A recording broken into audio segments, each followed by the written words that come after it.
उत्तराखंड में हिमालय की गोद में है केदारनाथ मंदिर। 12 ज्योतिर्लिंगों में सम्मिलित होने के साथ साथ 4 धाम और 5 केदार में से एक है।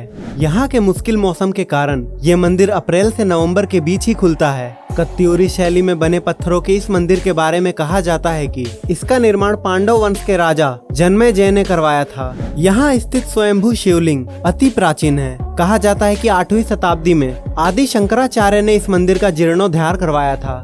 जून 2013 के दौरान भारत के उत्तराखंड और हिमाचल प्रदेश के राज्यों में अचानक आई बाढ़ और भूस्खलन के कारण केदारनाथ सबसे अधिक प्रभावित रहा। इस ऐतिहासिक मंदिर का मुख्य हिस्सा और सदियों पुराना गुंबद सुरक्षित रहा, लेकिन मंदिर का प्रवेश द्वार और उसके आसपास का इलाका पूरी तरह तबाह हो गया।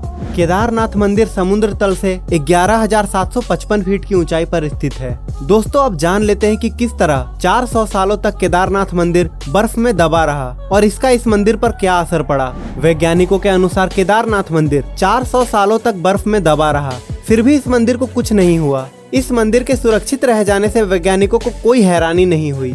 देहरादून के वाडिया इंस्टीट्यूट के हिमालयन जियोलॉजिकल वैज्ञानिक विजय जोशी ने कहा कि 400 सालों तक केदारनाथ मंदिर बर्फ के अंदर दबे रहने के बावजूद सुरक्षित रहा, लेकिन जब बर्फ हटी तो उसके हटने के निशान मंदिर में मौजूद थे, जिसकी वैज्ञानिकों ने स्टडी की। उसी के आधार पर पता चला कि यह मंदिर 400 सालों तक बर्फ के अंदर दबा हुआ था। विजय जोशी कहते हैं कि 13 से 17वीं शताब्दी तक यानी 400 सालों तक एक छोटा हिम युग आया था, जिसमें हिमालय का एक बड़ा क्षेत्र बर्फ के अंदर दब गया था। पहले माना जाता था कि मंदिर ग्लेशियर के अंदर है, लेकिन रिसर्च से पता चला कि यह मंदिर ग्लेशियर के नहीं बल्कि बर्फ में दबा हुआ था। वैज्ञानिकों के अनुसार मंदिर की दीवारों और पत्थरों पर आज भी इसके निशान हैं। ये निशान ग्लेशियर की रगड़ से बने हैं। ग्लेशियर हर वक्त खिसकते रहते हैं। वे न सिर्फ खिसकते हैं बल्कि उनके साथ उनका वजन भी होता है और साथ ही कई चट्टानें भी उनके साथ होती है, जिसके कारण उनके मार्ग में आई हर वस्तु रगड़ खाती हुई चली जाती है। जब 400 साल तक मंदिर बर्फ में दबा रहा होगा तो सोचिए मंदिर ने इस ग्लेशियर के बर्फ और पहाड़ों की रगड़ को कितना झेला होगा। वैज्ञानिकों के अनुसार मंदिर के अंदर भी इसके निशान दिखाई देते हैं। बाहर की ओर की दीवारों पर पत्थरों की रगड़ दिखाई देती है, तो अंदर की दीवारों पर पत्थर समतल हैं, जैसे कि उन पे पॉलिश की गई हो। एक मत के अनुसार विक्रम संवत 1076 से 1099 तक राज करने वाले मालवा के राजा भोज ने इस मंदिर का निर्माण करवाया था, लेकिन कुछ लोगों के अनुसार यह मंदिर 8वीं शताब्दी में आदि शंकराचार्य ने बनवाया था। बताया जाता है कि मौजूदा केदारनाथ मंदिर के ठीक पीछे पांडवों ने एक मंदिर बनवाया था, लेकिन ये मंदिर वक्त की मार झेल न सका।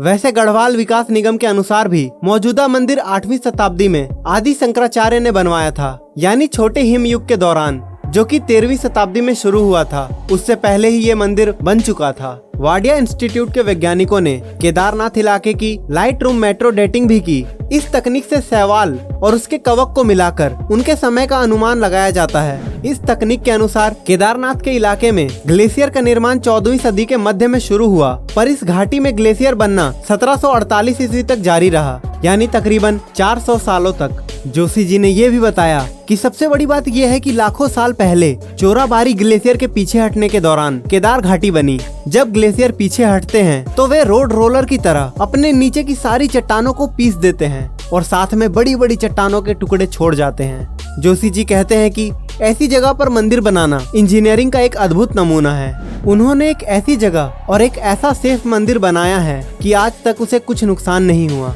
वैज्ञानिक डॉक्टर RK डोभाल भी इस बात को मानते हैं कि ये मंदिर बहुत ही मजबूती से बनाया गया है। केदारनाथ मंदिर 85 फीट ऊंचा और 187 फीट लंबा और 80 फीट चौड़ा है। इसकी दीवारें 12 फीट मोटी और बेहद मजबूत पत्थरों से बनाई गई है। मंदिर को 6 फीट ऊंचे चबूतरे पर खड़ा किया गया है। यह भी एक हैरान करने वाली बात है कि इतने भारी भरकम पत्थरों को इतनी ऊंचाई पर लाकर और तराश कर कैसे एक मंदिर की शक्ल दी गई होगी। जानकारों का मानना है कि पत्थरों को एक दूसरे से जोड़ने के लिए इंटरलॉकिंग तकनीक का इस्तेमाल किया गया था। इसी वजह से ये मंदिर एक भूकंपरोधी इमारत में तब्दील हो गया। ये मजबूती और तकनीक ही मंदिर को नदी के बीचों बीच खड़े रखने में कामयाब हुई। तो दोस्तों, हमें उम्मीद है कि केदारनाथ मंदिर के बारे में ये सारी जानकारियाँ आपको बेहद पसंद आई होगी। अगर हाँ तो इस वीडियो को लाइक करें, और अगर आप इस चैनल पर नए हैं तो हमारे चैनल मिस्टीरियस थिंग्स को जरूर सब्सक्राइब करें और कमेंट सेक्शन में ओम नमः शिवाय अवश्य लिखें। तो दोस्तों, अभी के लिए अलविदा, लेकिन जल्द ही मिलेंगे एक नई वीडियो के साथ।